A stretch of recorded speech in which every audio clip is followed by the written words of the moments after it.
Hey everybody, in this video what we're going to do is we're going to enable OSPF in the core of this network, the purple network here, right here, this between these core switches. These are 9Ks, Cisco Nexus 9Ks, they're right here.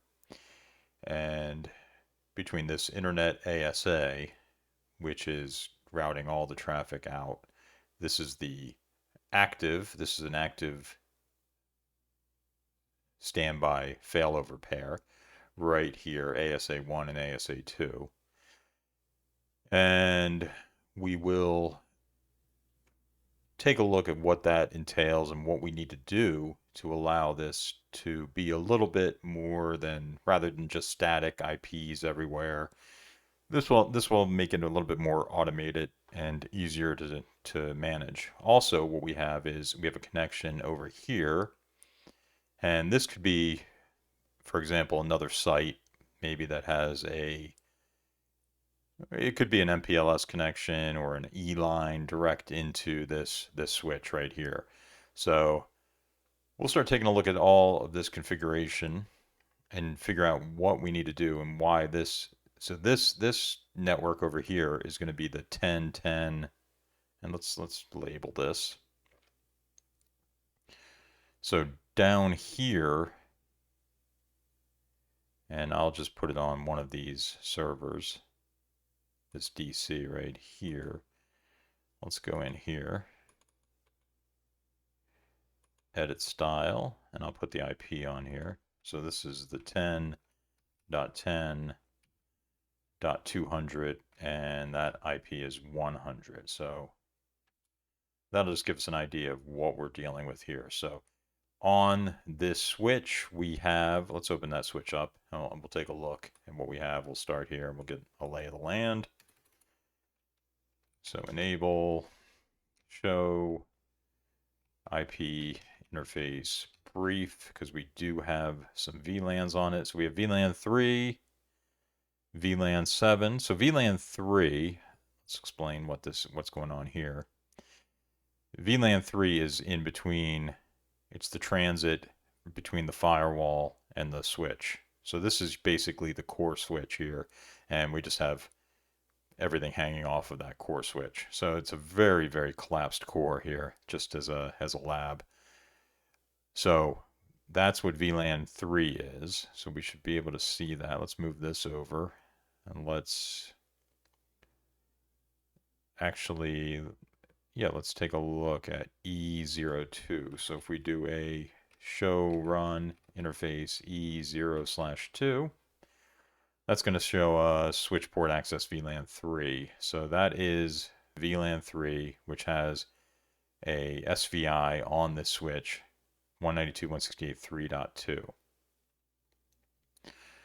So all the internet traffic here is going to go out that default route. If we do a show IP route here, what you're going to see is that there's a static route defined right here. And you can see the rest of these are OSPF. So we have OSPF running. So show run, we do section OSPF, and here's our OSPF configuration on this switch 200. So we have router OSPF 1, passive interface is default, and we have no passive interface for 00 and for VLAN 7. I don't know if we need this Ethernet 00. We might just need it on VLAN 7 to form a neighbor relationship. And then we're putting this in VLAN or OSPF 20. So you can see right here, we're advertising network 10.10.200, which is down here, and the 192.168.7.0, which is basically going across here. So if we look, and if we look at that, if we look at this port, let's look at 7, the E00. Show run interface E0/0. What we're doing is we have a trunk port right here, this E00, heading over to this core switch. and it is allowing VLAN 7, native VLAN 7 mode trunk. So that's what we're doing. And we have a SVI over here for VLAN 7 of 7.2. So we are advertising to get to the 7 network. We know it's connected, and 7.2 is directly connected VLAN 7, so it knows how to get there to anything going to VLAN 7. And you can see right here, this OSPF, it's advertising for all of these 10.200, 10.0. It's saying you're going to take 192.168, 7.12. 7.12 is on this core switch. So core switch 2. So show IP interface brief. And there is 7.12. It's a SVI right here on this core switch. You can see right now we only have one connection over here. We could set up a VPC. We did not here, but this is good enough just to show some OSPF areas. So the area 0 for OSPF is going to be in the core. So let's show run section OSPF on both of these. Okay, we cannot. So we can't use section on Nexus. Show run. Let's do a begin OSPF. Let's see what that does for us.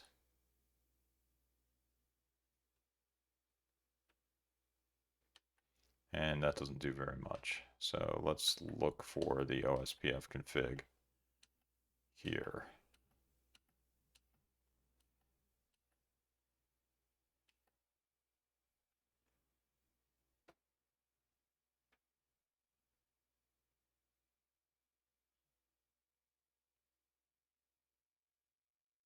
So let me just check show IP OSPF. So we do have it running. We have area 0 and area 20. Area 20 is what all the interfaces are in, the SVIs. And let's take a look. Show run. Let's show run again.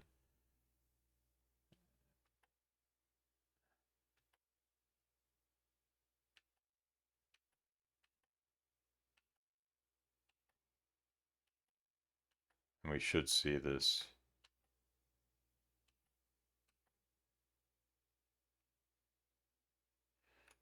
That's weird. I'm not seeing it. Show run.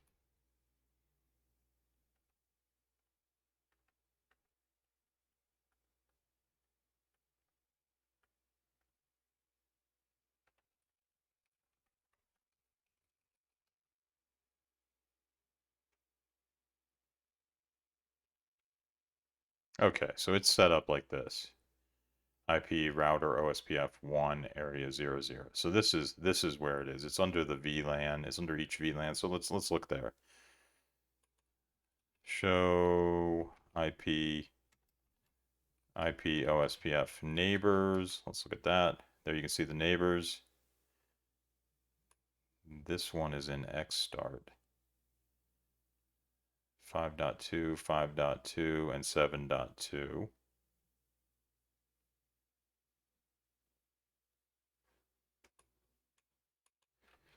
So let's take a look. Show run.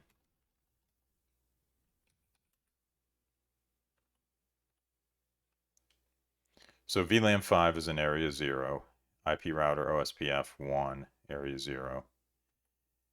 And all these other VLANs, 15, these are data VLANs. This is, some of these are in 15, like the Win server, the domain controller here, and the certificate authority. So those are both in 15. And there's some other ones, Linux servers, Docker, that are in other VLANs, like 70 or 80 different VLANs. There's a bunch of VLANs on here. And you can see they're all being advertised OSPF into OSPF. So that is how it's being set up. And VLAN 255 is right here. VLAN 255 is running over, I think, one of these connections right here. Interface, port channel, 255, switch port, trunk native VLAN, and then if we look, go back up, and here, channel group 255, switch port, trunk native VLAN, core switch 1 OSPF. So that's the OSPF between these two. Okay.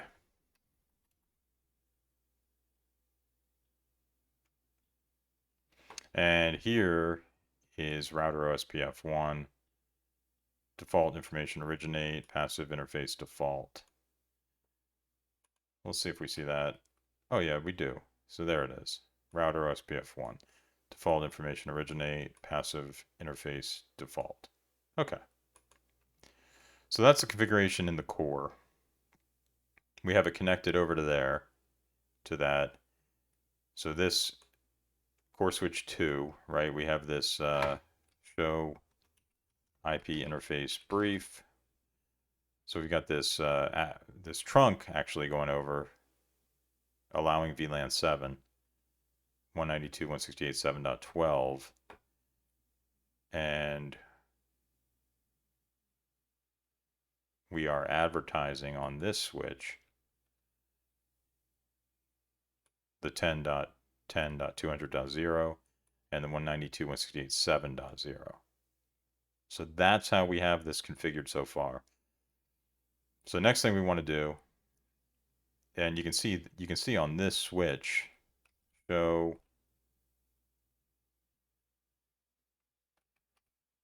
interface, or show IP OSPF database. Let's look at that. Here you can see the database. We've got 5.2 and 5.3. We know about those. We know about 10.4, which is 65.10.10.4 is the ASA. Oops, outside address. That's where we're getting that from. And we have netlink states, 7.2, summary netlinks, 10.10.200.0 is being advertised by 5.2 because it's the only one that has a connection to this 10.10.200.0 network. And we also have type 5 AS external, and that's there you can see it. It's the 0.0 being advertised in 65.10.10.4. So that is what we're going to be using. If we look here on this, on the core, show IP route, you can see that that's been installed there because it's going to be the way out. So we've set it up so the default route is going to go out through this.